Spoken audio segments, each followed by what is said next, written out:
Greetings. I'm delighted to be able to present the following film, which was recorded in August 2008. My name is Dr. Thomas Daffer, and I chair a thing called the Truth and Reconciliation Commission for the Middle East, and filmed a number of key figures, went to Bethlehem, Jerusalem, around Israel, both Muslim and Jewish thinkers and activists. This was made possible through my long friendship with Sheila, who lives outside of Tel Aviv in Herzliya. Fascinating history back to her family. Many of her relatives died in Auschwitz, and she has a fascinating story to tell. We met through a context of wisdom schools around the planet, and she's been involved for many years with people in Israel who are working for spirituality and healing and peace and so on. And I've been doing similar work in Britain, so that's why we've always worked together. Now, one of the key people we interviewed was an amazing Israeli woman called Menorah Charney, and that's the clip you're about to see now. She'd been a light worker, a healer, a spiritual healer, a peace worker, a visionary really in Israel, galvanizing a whole network of people. Quite a disciplined program of meditation and prayer and using visualization techniques, spiritual focus, to try and really just raise the vibrations of the Middle East region, of the whole region. Like me, Menorah believed that we'll get peace on the planet when we get enlightenment, when we're all raised to a higher level of consciousness. Sadly, subsequently, she died. So this is, the last record that we'll get for our Truth and Reconciliation Commission work. She has left, obviously, an impact in the region. She's left friends, students, fellow seekers of light, such as my friend Sheila. And no doubt, hopefully, they will all be continuing with that work in different ways. But Menorah's witness to the interview here is a historic record, really, which I'm delighted to present, and I hope that work will live on and inspire other people to do similar work. The work for peace is crucial, but as I say, it won't come about until we get enlightenment and a disarmament of the mind, really, and a bigger picture, a picture that we can share this amazing planet together in wonder. In the tradition in Judaism, it's the prophetic tradition. There's a lineage of prophets. A prophet is some kind of seer. A seer. How do you understand what the work you do, which is kind of, mystical channeling, in relation to the prophetic work of previous generations and so on? Well, for what I sort of know, those prophecies ended at a certain stage, and they say that no other new prophets have come through in Judaism. There are none. But I know that I'm receiving, and a lot of other people are receiving, call it prophecy, call it seership, whatever you want to call it. I do think that it is a guidance more than anything else, because as long as we have our free will, we can accept it or we can go our own way. So that it depends, no matter what you prophesy, it doesn't necessarily mean it's going to come into being. So that, You talked earlier about how thought creates reality, how consciousness shapes reality. What you're doing is you're offering people the tools of thought to shape their consciousness. So they shape a positive reality. But it's always up to the individual's free will. Absolutely. And that's always been the duty of the sage or seer.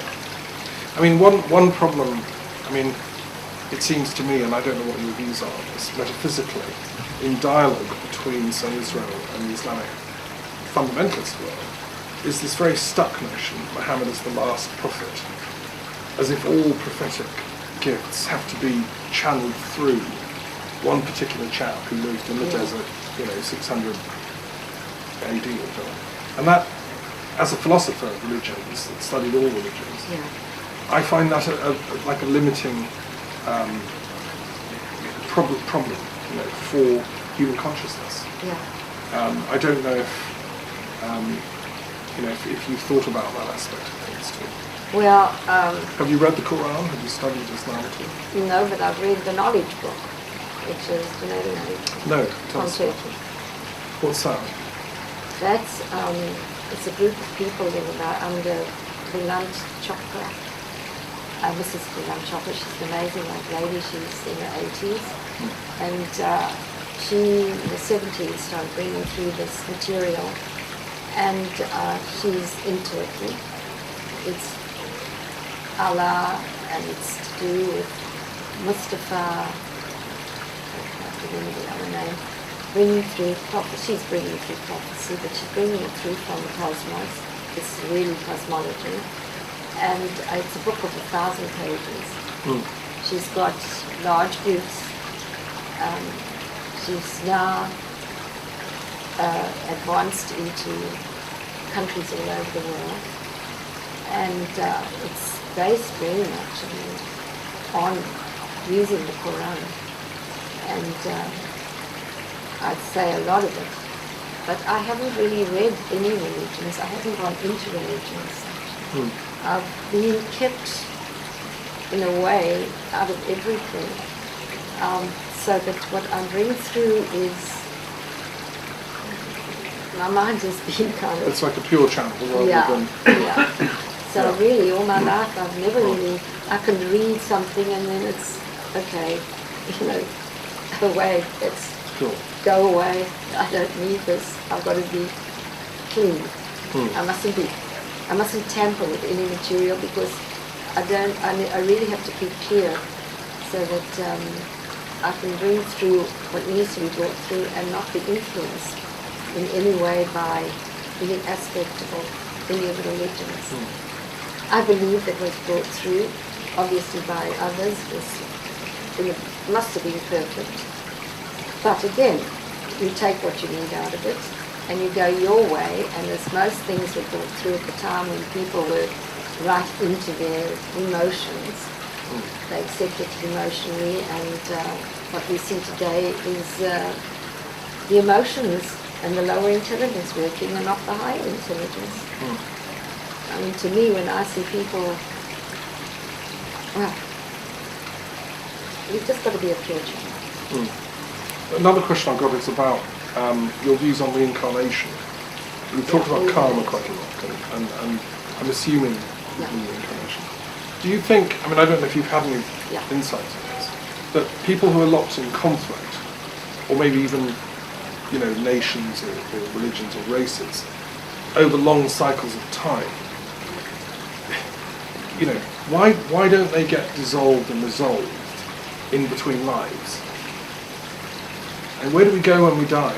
That we don't immediately get debriefed? Or do we take all the hatred and pain that you experience in life, let's say you were killed wrongfully or your wife was killed in front of you, and you come into the next life still wanting revenge? How do you think it works? I think it very much depends on the individual, how he leaves the earth. I think that's more or less the last thoughts of the individual. If he's not going to forgive, then at some stage he's going to have to forgive and come back to a situation when he'll go through something that will need forgiveness. He has to forgive himself, he has to forgive others. I mean, in this sort of thing, I believe you really get the idea of forgiveness coming in, very much so. And I think we learn such lessons with karma. In my work, in healing, I've come across it to such a degree. When people have come and they just, they keep on falling, say, hurt the back, and again falling, hurt the back. Something else happens, hurt the back. So what's this about? So you suddenly see that this person in other lives actually had something with the back, or had broken his back and died. So he's brought back that particular injury, so that with the work I've done, I've come kind of to the idea that I don't look at people with whatever disease they have. I don't look at the disease. I look at I call it body talk. So the body's talking. What is the body saying? If the body is saying something to the pain, it means that that person is probably You go back to the right back to the source. Going into the source, you probably find it's got to do with past lives. And then when that is over, it's healed. I mean, this is what happened to me. So I had the actual That's how you were healed? That's how I was healed. Through some past life recording? So that happened to me, so obviously for me it became a very strong issue. And when I saw it happening with others when I was healing, it became even stronger, so that I do believe in very much that we live again and again. We do return.